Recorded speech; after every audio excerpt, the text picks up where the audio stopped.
All right, here is the PYXIS 12K. All right, we are here at the Blackmagic Booth, and we're going to check out these cool new cameras. So if you have not seen these awesome accessories they dropped for the PYXIS, they've got the zoom rocker handle, they've got the EVF top handle, so basically turning into a home video camera, or really a broadcast camera, but you know, it's pretty cool. So we've also got over here, this is the 17K 65, so 65 millimeter sensor. You guys have probably seen this thing. It's pretty awesome. We'll check it out over there in a minute. And then over here you got the PYXIS 12K. So if you guys have not seen the PYXIS 12K, they took the sensor of the Cine 12K, which we just got. They put it in the PYXIS body, which is awesome because it's such a smaller body. And you get a lot of the same features, not everything, but it's a pretty good camera. So we'll go check it out over here.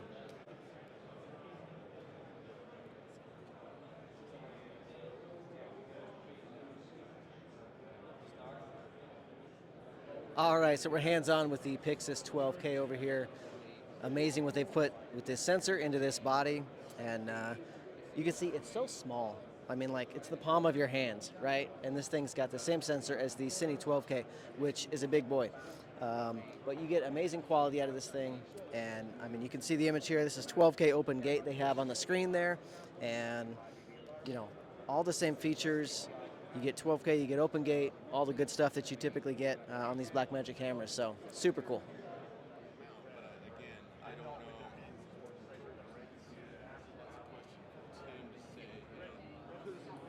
All right, so this is the 17K. You can see what these things are doing. And they've got the smart lens data here, so pull that up. Oh, I see what you've got there. So you can see as we focus, it rolls through that smart lens data, so you can see what's happening. And the same thing if you change your T-stops, because the smart lens data comes through to the body. If you have one of these super expensive smart lenses, it's pretty cool. Looks so good. But what's cool is this 65 is just two of the 12K sensors stitched together. So it's the exact same sensor as the 12K. It's just stitching two of them together. So it's just bigger. But it's the same quality as the 12K, the same 12K that we have. So super cool. And these EVFs are great. If you haven't looked through one of these are one of the best EVFs on the market. They're solid. Great image quality. Like, you can see to focus off of these things, just like you can focus off of these screens, which is crazy that Blackmagic makes such good screens. You can focus off of these. You know, you can double tap, you can zoom in, you can do all this stuff, and you can see so well on these. It's funny because using these screens, like, I forgot how good the Blackmagic screens are because we used to have the Pocket 4Ks. We went to Sony. Obviously, those little screens are not good, but so we use external monitors. But going back to these cameras, I'm just like, man, these screens are so good. Like, I don't even need my external monitor. I can see to focus on these screens in daylight viewable, 1500 nit screens. They're just fantastic.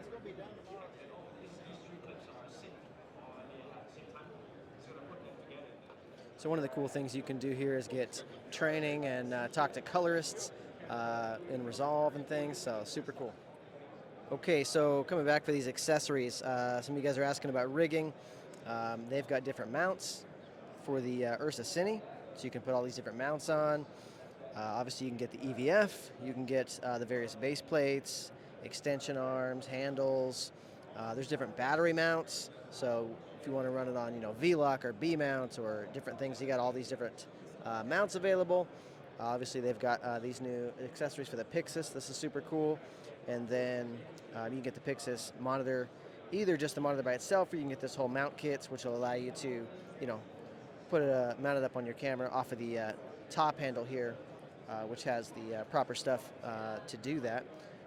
You got the media modules, so you got the 8 terabytes, one from Blackmagic, or you can get the CF module, which we have on the body-only kit, and then the plates. So I've got this V-mount plate on mine. You can also get the B-mount or the gold mount plates. B-mount batteries are seriously expensive, so I didn't go for that. Pocket 4Ks, Lumix makes excellent lenses for those. We used to Lumix, which is Panasonic. All right, so we got hands on the 6K with autofocus, so pretty cool stuff. This is the face recognition section, so got to give it a face. But once you give it a face, it'll track onto that face and focus. So pretty cool. It's also got the tracking feature, so I can just tap on something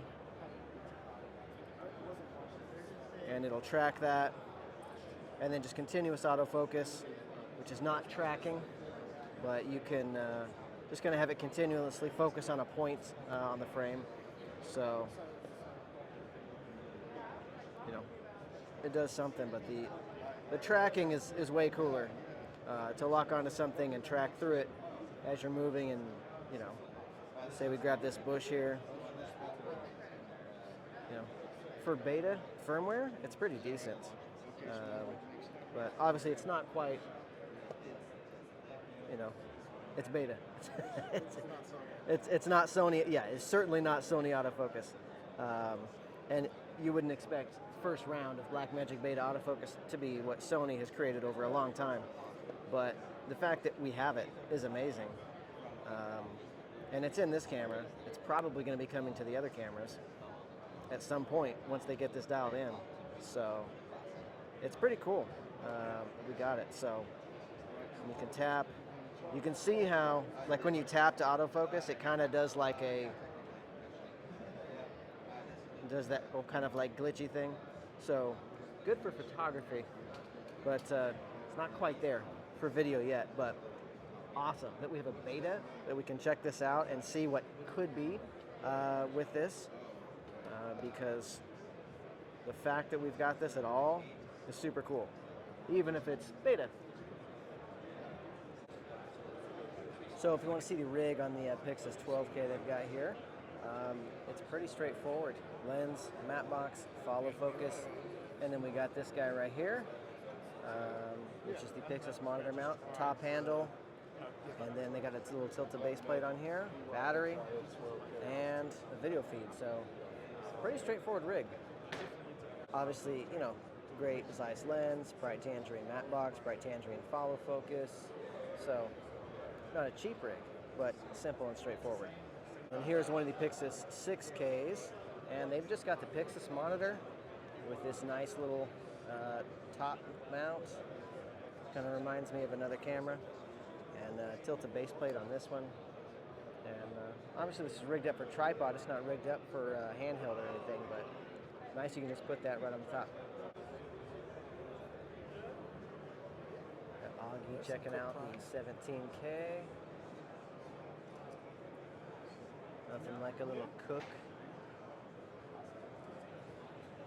Another bright tangerine matte box, bright tangerine follow focus. Versus top handle. You can see they got the viewfinder with the extension arm. Got the big 19mm rods. Obviously on a nice big O'Connor head, because this rig definitely takes up some space and some weight.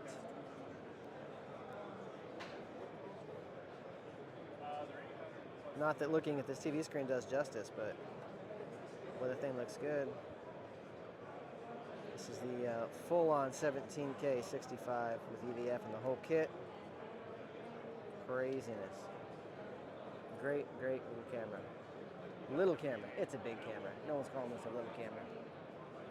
So I want to point something out for those of you who are not familiar with high-end cinema lenses. It's not that they're perfectly sharp or that there's no imperfections. That's not what makes a perfect lens, because, I mean, look at this.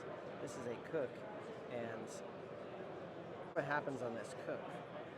Okay, this is not perfect and clinical, as some people think. Oh, that's what a camera should be. It should be perfect, it should be clinical. That's what you want out of a lens. You want no flare, you want no... It's like, no. That's not what makes a good image in a good lens.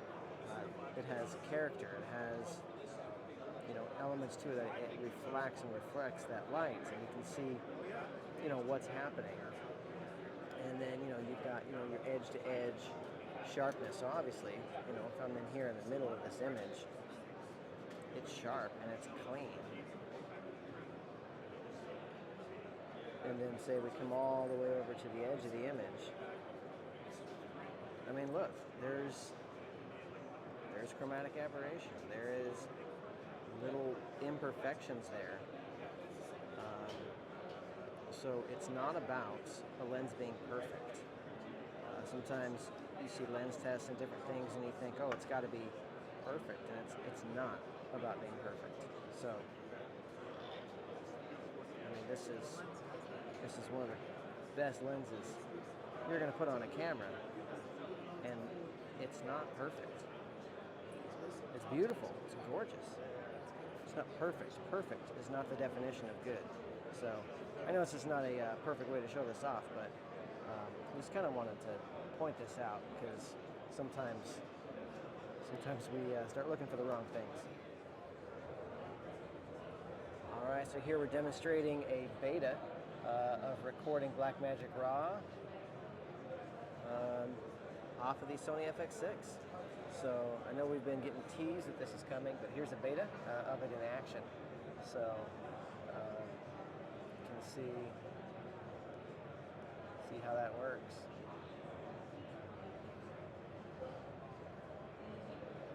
We've got the different flavors of Blackmagic RAW. You can get where it's coming through, RAW, ProRes. So flavors of ProRes, flavors of RAW, constant quality, constant bit rate, all the good stuff, start, stop, all this trigger settings and whatnot. You got all your monitoring stuff, audio stuff, you can see all that good setups, your LUTs, all the typical things that you would expect to have on this nice monitor. And now you can record B-RAW with Sony. Again, this is just in beta, this is not actually rolling live yet. But here it is being demonstrated at NAB. As we're walking on the show floor, I noticed the StoryKing logo on the lens, so we'll take this one home with us. That'll be ours. We'll take that home. Thank you.